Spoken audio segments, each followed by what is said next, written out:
कालच्या भारत पाकिस्तान क्रिकेट सामन्यावर 1.5 लाख कोटींचा जुगार लागल्याचा खासदार संजय राऊत यांनी दावा केलाय। कालच्या सामन्यातून पाकिस्तानला 25,000 कोटी मिळाले। पाकिस्तानला कर्ज मिळू नये म्हणून प्रयत्न करत होतो। आता आपण सामना खेळून पाकिस्तानला आर्थिकदृष्ट्या सक्षम केलं, अशी टीकाही खासदार संजय राऊतांनी केली आहे।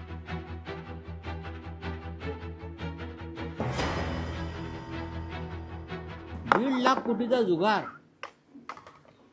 1.5 लाख कोटीचं गॅम्बलिंग कालच्या मॅचवर झालं।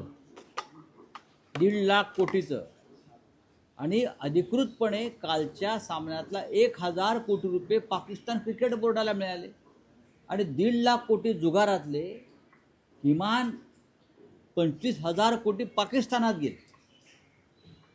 हा पैसा कोणासाठी वापरला जाणार? तर आमच्या विरुद्ध वापरला जाणार, हे काय सरकारला कळत नाही?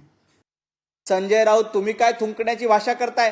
आपल्या पराक्रमी क्रिकेटपटूंनी आपल्या कर्तृत्वाच्या जोरावर पाकिस्तानला पराभूत केलं, पाकिस्तानला धूळ चारली।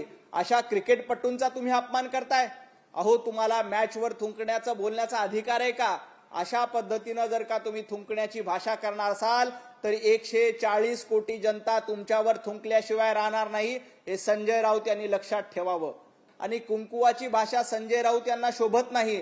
तुम्ही कुणाचं कुंकू लावलंय? अहो, तुम्ही सोनिया गांधींच्या नावानं कुंकू लावून फिरताय, तुम्ही राहुल गांधीच्या नावानं कुंकू लावून फिरताय। तुम्हाला कुंकुवावर बोलण्याचा अधिकार आहे का? लोकशाही मराठी ऐका, पहा, जागरूक रहा।